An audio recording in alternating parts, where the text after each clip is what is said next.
파스콘 동절께 문화 인사드립니다. 수요 기독교 핵심 길라잡의 시간 소요리문답 해설의 현월TV 윤목사입니다. 소요리문답 해설이 해를 넘겼습니다. 지난 시간에는 소요리문답 해설 10계명 제6계명에 관한 67문에서 69문답까지 공부를 했죠. 언제나 성경과 그리고 그 안에 담긴 교리적 가르침에 집중하기 위한 노력들이 필요합니다. 올해도 변함없이 이 귀한 여정을 지속할 수 있기를 바라면서요. 이 교리들이 여러분의 삶에 적용될 수 있기를 바라고, 오늘도 변함없이 소요리 문답 67문답에서 이거나 70문에서 72문답 10계명 제7계명을 그렇게 공부하도록 하겠습니다. 오늘도 학습에 집중을 하시고요. 또 신앙의 유익을 얼마간 얻으시기를 바라옵겠습니다.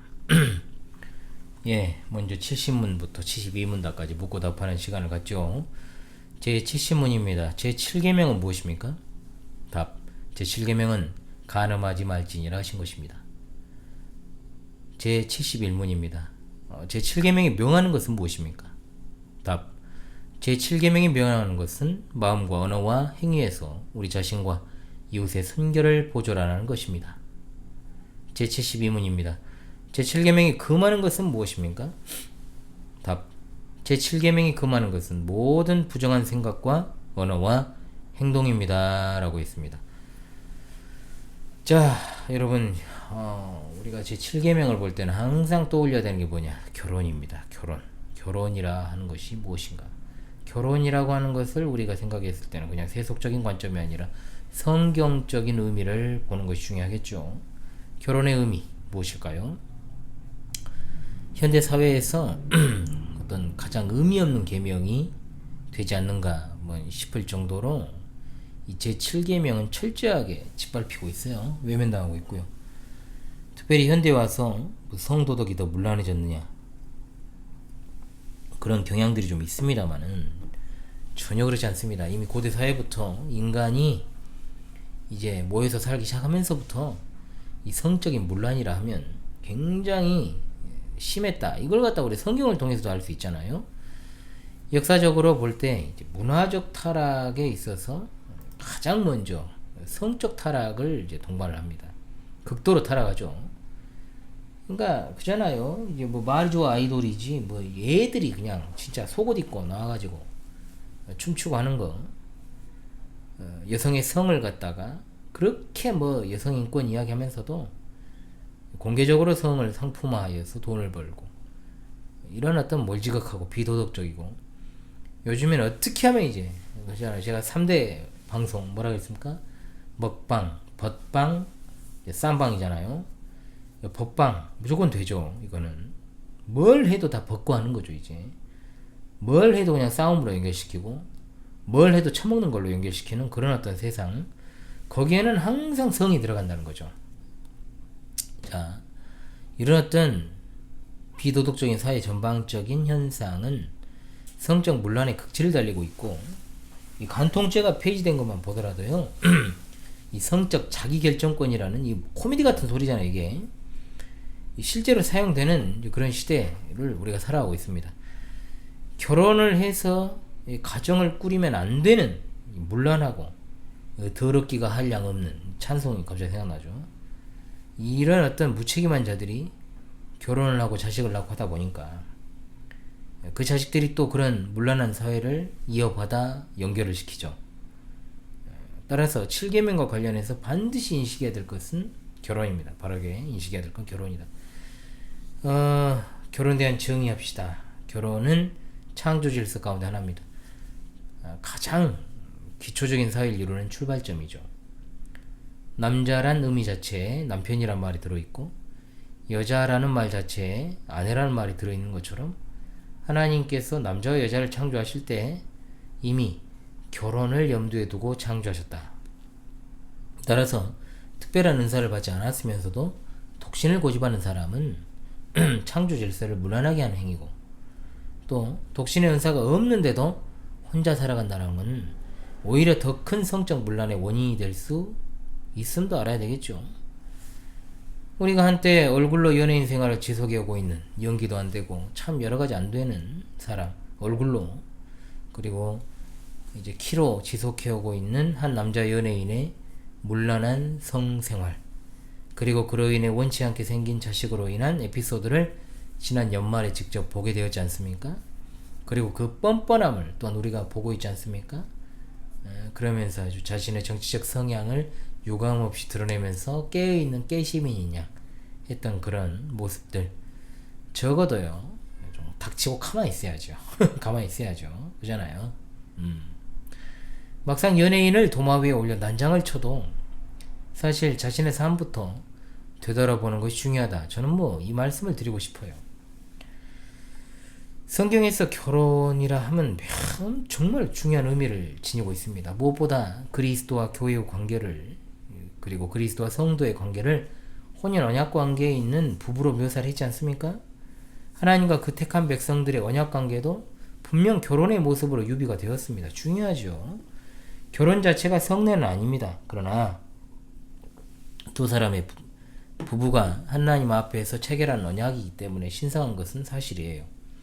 주님께서도 하나님이 짝지어 주신 것을 사람이 나누지 못할지니라, 즉 결혼이라 함은 부부의 독특한 언약관계 안에서 서로에 대한 사랑, 그리고 신뢰, 도덕적 의무를 통해 하나님과의 신실한 언약관계를 맛보는 것이다, 이렇게 말할 수 있게 될 것입니다.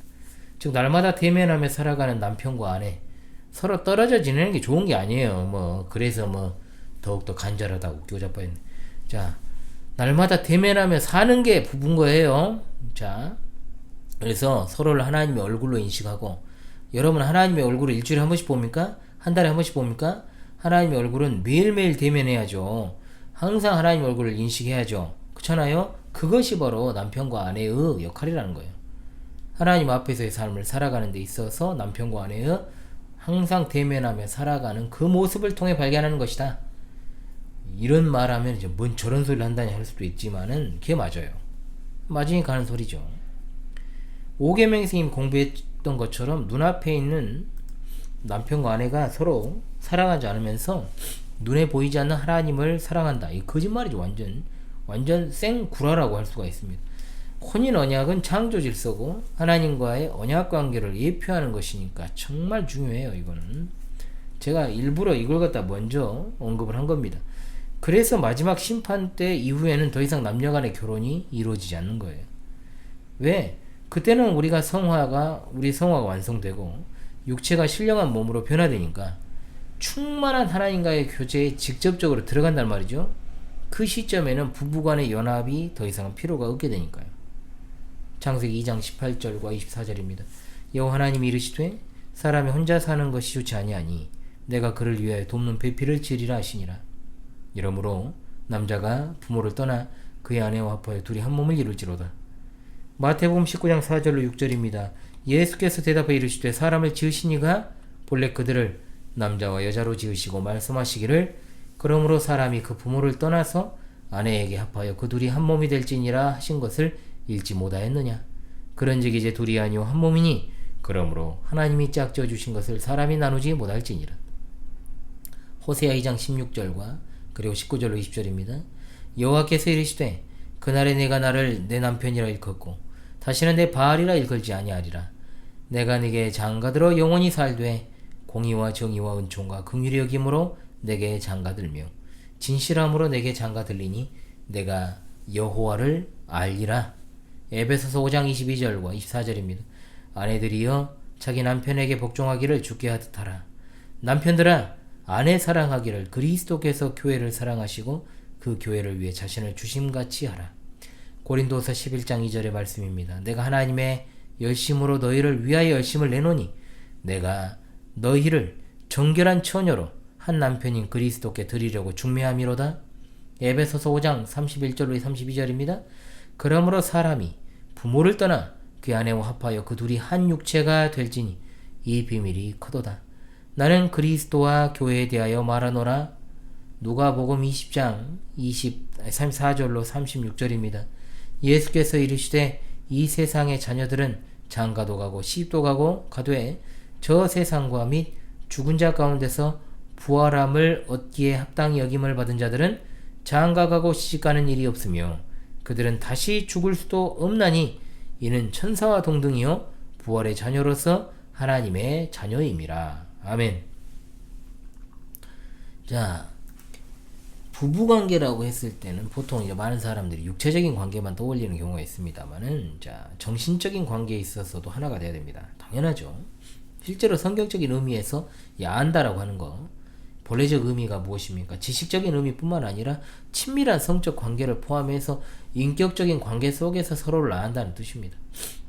성적인 욕구가 죄악이 아닙니다. 이것은 타락 이전의 창조 질서에 속한 거예요. 하나님께서 타락 이전에 사람이 독처하는 것이 좋지 아니하므로 아담으로부터 갈빗대를 취하여 여자를 만드시고 둘이 연합하여 한 몸을 이루게 하셨잖아요. 그리고 부부관계를 통해서 자손을 낳아 번성하도록 축복을 하셨습니다. 분명히 타락 전에. 그러므로 인간에게 있어 성 자체는 하나님께서 주신 신성한 선물입니다. 갑자기 코가 막혀 또. 감사하게 누려야 될 기쁨이고 즐거움이죠. 문제는요, 타락한 이후에 성적인 욕구가 이상한 방향으로 흘러들어가서 쾌락과 정욕으로 이제 뒤덮이기 시작했다. 남용이 되고 오용이 된 그런 모습들이. 즉 본래적인 목적에서 이제 이것을 행하는 것이 아니라 지 마음대로 이제 휘두르고 다닐 때, 그죠? 비로소 이제 심각한 문제가 되는 겁니다. 또한 성과 관련해 가지고 극단적인 금욕주의도 있습니다. 이 성경의 가르침이 아니죠, 이거. 또한 그 반대편의 쾌락주의, 이거 말도 안 되죠. 이것도 성경의 가르침이 아니에요. 드물게는 정말 어떤 이들에게는 금욕을 명하시고 독신의 은사를 주기도 하십니다만 일반화될 수가 없죠. 특별한 거예요. 이건 특별한 거. 그리고 그냥 혼자 사는 것도 있어요. 아무 그냥 하나님의 일도 안 하면서. 아울러 정상적인 이제 부부관계에 있어서도 일정한 원칙도 그리고 제한도 있어야 이게 맞죠. 사실은 배우자라고 하는 것은요, 말 그대로요, 사랑과 헌신의 대상이에요. 사랑과 헌신의 대상. 한쪽이 그런데 헷가다 해가지고 이 성욕을 푸는 대상으로 삼는 거, 이거 올바르지 않죠. 이거는 그잖아요. 고린도전서 7장 3절의 말씀, 남편은 그 아내에 대한 의무를 다하고 아내도 그 남편에게 그렇게 할지라. 그러니까 정상적인 생활 가운데서 아무런 이유 없이, 분명히 말씀드렸잖아요. 정상적인 생활 가운데 아무 이유 없이 관계를 피하는 것도 분명 문제입니다. 그러나 무리하게 그것조차도 이제 어때요? 관계를 하려고 강요하고 또 그로 인해서 불화가 발생하는 거, 이거 더 큰 문제. 이게 또 서로에게 불만족하다 해가지고 외도를 한다. 이거는 이제 끝장이죠. 이제 끝장 난 거죠. 이거는 부부관계 문제는 진짜 둘 사이에 불화의 원인이 될 수는 있어도 외도가 이제 일어나 버린다. 그거는 부부 사이를 깨뜨리고 가정을 파괴시키는 범죄입니다. 범죄. 그거는. 그러니까 이거는 비교 불가한 대상인 거예요. 창세기 1장 27절 28절입니다. 하나님이 자기 형상 곧 하나님의 형상대로 사람을 창조하시되 남자와 여자를 창조하시고 하나님이 그들에게 복을 주시며 하나님이 그들에게 이르시되 생육하고 번성하여 땅에 충만하라 하셨습니다.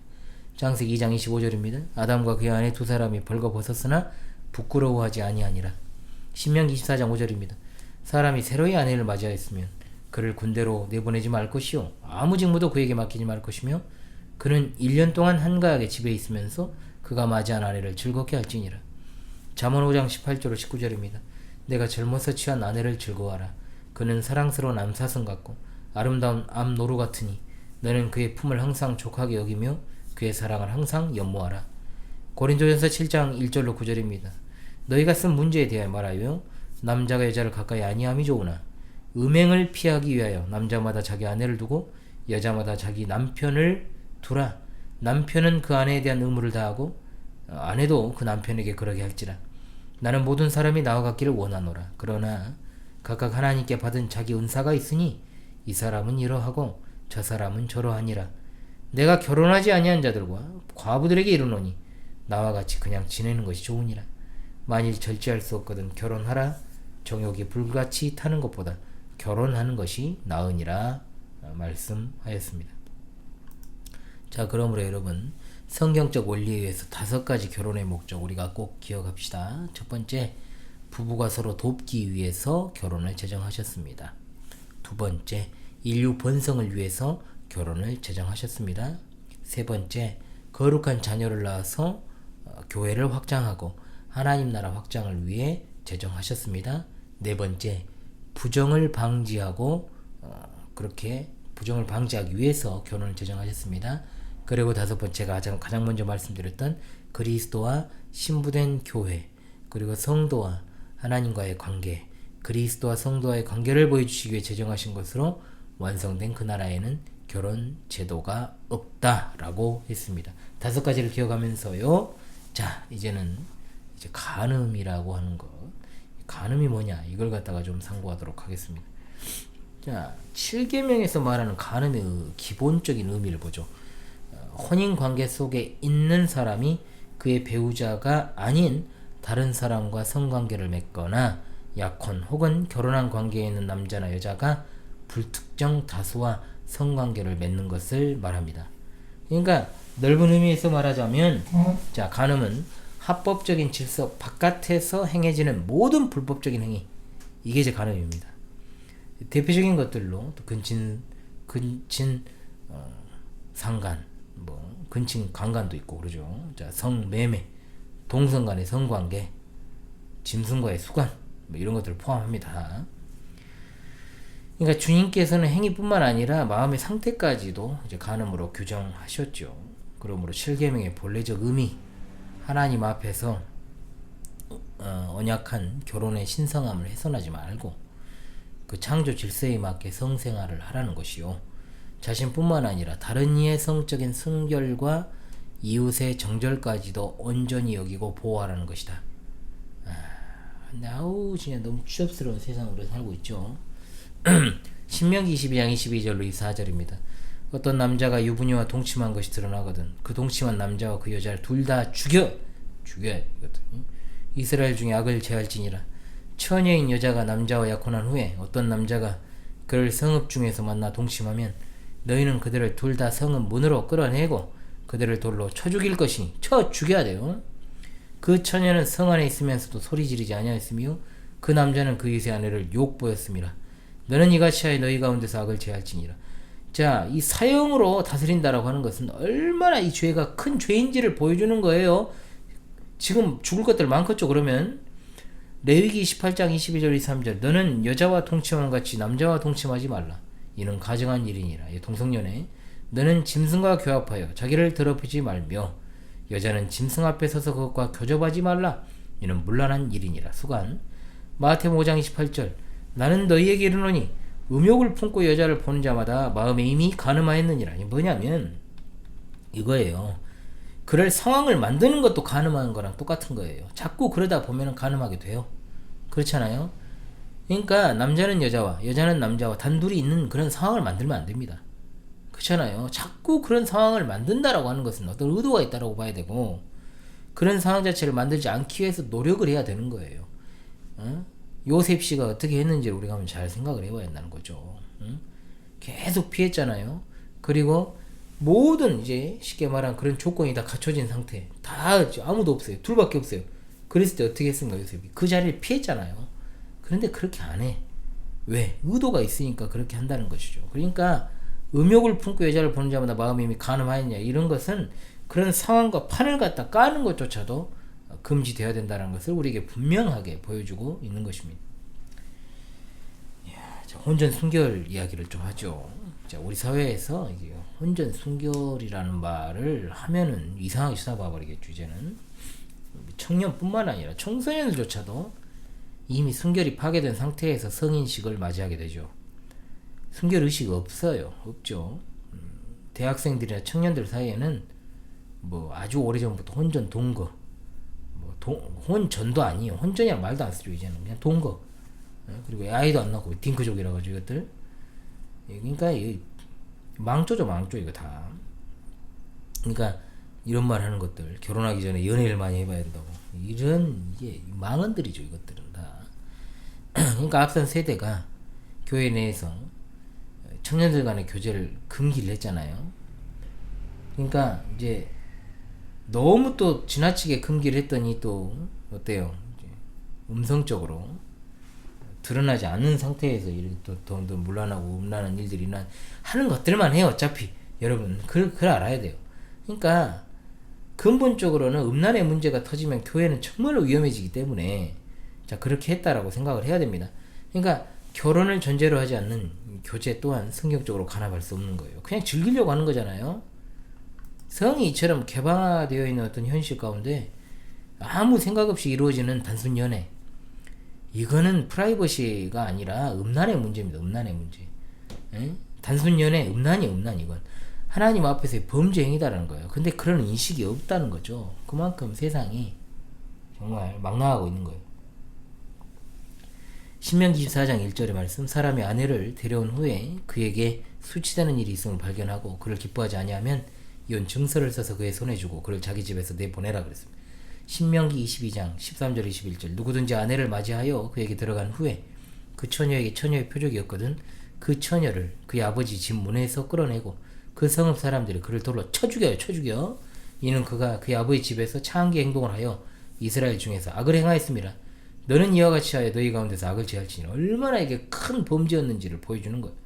고린도전서 6장 15절 20절, 너희 몸이 그리스도의 지체인 줄 알지 못하느냐? 내가 그리스도의 지체를 가지고 창녀의 지체를 만들겠느냐? 결코 그럴 수 없느니라. 음행을 피하라. 사람이 범하는 죄마다 몸 밖에 있거니와 음행하는 자는 자기 몸의 죄를 범하느니라. 이 진짜 핵심이죠 이거 여러분. 너희 몸은 너희가 하나님께로부터 받은 바 너희 가운데 계신 성령의 저인 줄을 알지 못하느냐? 너희는 너희 자신의 것이 아니라 값으로 산 것이 되었으니 그런즉 너희 몸으로 하나님께 영광을 돌리라. 아멘. 자, 이혼을 좀 보죠. 이혼 이제 결혼을 했으니까 이혼 또 이혼 아주 그냥 어마어마하게 많죠. 그리스도인에게 있어 이혼은 가능한가? 이 문제는 굉장히 신중히 다뤄야 되는 측면입니다. 이혼이 부부관계 속에서는 상당히 내밀한 문제고 또 이혼 자체가 또 다른 간음죄를 유발하는 원인이 되는 것을 너무나도 많이 봅니다. 진짜. 그러니까 성경의 가르침을 따라서 신중하게 이 문제를 접근해 가야 됩니다. 가장 먼저는 배우자의 음행이 문제가 된 경우가 있습니다. 이혼이 허용될 수 있는 첫 번째 경우라고 할 수 있죠. 음행. 한쪽 배우자가 간음을 함으로 서로의 언약관계를 깨뜨렸기 때문에 그것은 이미 결혼 언약이 깨진 것이고 굳이 이혼이란 말을 쓰지 않더라도 이미 둘 사이는 그러니까 짝 하나만 갈라졌으면 붙여버리면 되는데 바싹 깨져버린 거예요. 쉽게 말하면. 그래가지고 아예 거울이 보이지 않는 그런 상태. 금이 간 거죠. 그렇다고 하더라도 될 수 있는 대로 진심으로 용서를 구한다면 용서하고 그 결혼관계를 이어가는 것이 바람직하다라고 할 수 있지만 쉬운 문제가 아니에요. 우리가 그런 말 하잖아요. 음주운전을 안 하는 사람은 있지만 한 번만 하는 사람은 없다. 간음도 마찬가지입니다. 바람도 피는 것들이 피지 안 피는 것들은 그들이라 하면 안 피는 자는 끝내 안 핍니다. 한 번만 바람 피는 사람은 없더라는 거예요. 여러분도 인정하십니까 그거? 자, 참 답답한데 이런 어떤 결혼관계의 유지가 여러모로 옳다. 이것은 분명한 사실인데 쉬운 문제는 아니라는 거예요. 마태복음 19장 7절로 8절의 말씀, 그런즉 이제 둘이 아니요 한 몸이니 그러므로 하나님이 짝지어 주신 것을 사람이 나누지 못할지니라. 여짜오되 그러면 어찌하여 모세는 이혼 증서를 주어서 버리라 하여 명하였나이까? 예수께서 이르시되 모세가 너희 마음의 완악함 때문에 아내 버림을 허락하였거니와 본래는 그렇지 아니하니라. 내가 너희에게 말하노니 누구든지 음행한 이유 외에 아내를 버리고 다른 데 장가드는 자는 간음함이니라. 마태복음 5장 31절로 32절, 또 일러스되 누구든지 아내를 버리려거든 이혼 증서를 줄 것이라 했으나 나는 너희에게 이르노니 누구든지 음행한 이유 없이 아내를 버리면 이는 그로 간음하게 하며 또 누구든지 버림받은 여자에게 장가드는 자도 간음함이니라. 고린도전서 6장 16절입니다. 창녀와 합하는 자는 그와 한 몸인 줄을 알지 못하느냐. 아멘. 자, 음행이 첫 번째고요. 두 번째, 신앙 문제입니다. 신앙 문제. 참 이것도 어려운 문제인데 이혼이 허용될 수 있는 두 번째는 신앙이 문제가 되는 경우. 이 경우도 신자 측이 아니라 불신자 측에서 함께 나너랑 못 살겠다. 이 너의 종교 때문에 안 되겠다. 네가 가지고 있는 그 믿음을 난 도저히 받아들일 수 없다. 이랬을 때 이제 이혼을 요구했을 때 해당하는 거예요. 그런데 이걸 갖다 이용해가지고 이제 꼴보기 싫으니까 믿음을 지키기 위해서 나는 저것이랑 못 살겠다고 이렇게 되는 경우가 또 생길 수 있는데 그 아니에요. 그러므로 믿는 자가 먼저 이혼을 요구하는 것은 뭔가 다른 의도가 있다라고 볼 수밖에 없어요. 왜냐? 믿지 아니하는 배우자를 하나님께서 구원하실지 어떻게 알아요? 자, 그렇기 때문에 우리는 분명히 고린도전서 7장의 말씀을 염두에 둬야 됩니다. 7장 10절로 16절입니다. 결혼한 자들에게 내가 명하노니 명하는 자는 내가 아니요 주시라.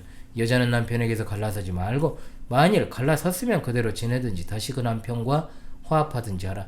남편도 아내를 버리지 말라. 그 나머지 사람들에게 내가 말하노니 이는 주의 명령이 아니라 만일 어떤 형제에게 믿지 아니하는 아내가 있어 남편과 함께 살기를 좋아하거든 그를 버리지 말며 어떤 여자에게 믿지 아니하는 남편이 있어 아내와 함께 살기를 좋아하거든 그 남편을 버리지 말라. 믿지 아니하는 남편이 아내로 말미암아 거룩하게 되고 믿지 아니하는 아내가 남편으로 말미암아 거룩하게 되나니 그렇지 아니하면 너희 자녀도 깨끗하지 못하니라. 그러나 이제 거룩하니라. 혹 믿지 아니하는 자가 갈리거든 갈리게 하라. 형제나 자매나 이런 일이 구애될 것이 없느니라. 그러나 하나님은 화평 중에서 너희를 부르셨느니라. 아내된 자여 네가 남편을 구원하려는지 어찌할 수 있으며 남편된 자여 내가 내 아내를 구원하려는지 어찌할 수 있으리요. 베드로전서 3장 1절 2절입니다. 아내들아 이와 같이 자기 남편에게 순종하라. 이는 혹 말씀을 순종하지 않은 자라도 말로 말미암지 않고 그 안에 행실로 말미암아 구원을 받게 하려 함이니 너희의 두려워하며 정결한 행실을 봄이라. 아멘. 그러니까 원래 서로 간에 안 믿는 상태에서 결혼했다가 한쪽이 믿게 되었을 경우를 말하는 거지 이게 그냥 자기는 믿으면서 안 믿는 사람 선택해가지고 지가 응? 이런 것들 막 싸그리 다 속업해서 적용하면 안 된다는 겁니다 여러분. 그랬을 경우에 그냥 살아야 돼요. 사는 게 맞아요. 자기가 선택해가지고 지금 어째요? 자기 그 선택 안에 하나님이 안 계셨던 거잖아요. 쉽게 말하면 신실한 믿음의 사람을 만나도 이 사람이 진짜 신실한지 아닌지 어떻게 알아요? 그런데 지금 고린도 교회 주신 경우는요. 둘이 안 믿다가 한쪽이 믿게 된 경우를 말하는 것이니까 다 그냥 소급 적용할 수는 없다는 거예요. 그러니까 분명히 한국교회 상당수의 많은 여인들이 자기는 믿지만 안 믿는 남편 또는 이게 뭐 교회는 다니지만 사실상 뭐 중생과는 좀 거리가 먼 사람 만나놓고 이걸 갖다 예로 들어가지고 내가 이것이랑 못 살겠다 헤어져야겠다 이것은 말이 안 된다는 거예요. 그냥 사세요. 자, 그 다음 세 번째 배우자의 폭력, 학대 이게 문제가 되는 건 부부 어느 편이라도 마찬가지라는 거예요. 이게 이제 이 성경에는 이제 폭력이라든지 학대 문제는 이제 정확하게 구체적으로 나오진 않죠. 그래서 이제 기독교 윤리학에서 이제 다루는 영역 가운데 이러한 때는 이제 어떤 분들은 이렇게 말합니다. 더 큰 악, 그러니까 폭력, 학대가 이제 더 지나치게 되면 어떻게 되면 살인까지 가잖아요. 그래서 이걸 막기 위해 작은 악을 선택할 수 있다라고 제안하는 그런 이들도 있습니다만 최선의 방안은 될 수 없다. 성경은 분명 이혼에 대해서 부정적입니다. 만약 이런 것들이 일반화되면요, 어떻습니까? 이혼 선택이 너무 용이해집니다. 또한 의도적인 이혼의 빌미도 될 수 있고요. 그렇죠? 따라서 결혼이라 함은 하나님 앞에서 이루어진 신성한 언약이므로 사람이 나눌 수 없고 성경에 의해서 합당한 이혼을 한다고 해도 할 수만 있다면 용서하고 화해하고 또 결혼 언약을 깨뜨리지 않는 게 더 큰 화를 막기 위해 좋을 것입니다. 무엇보다도 신자의 결혼 자체가 주님 안에서 행해져야죠. 그렇잖아요. 또한 불신자는 말할 것도 없고요. 인격 자체가 형편없는 것들이 있어요. 제 경험이니까 이거는요. 주변에서 본 경험.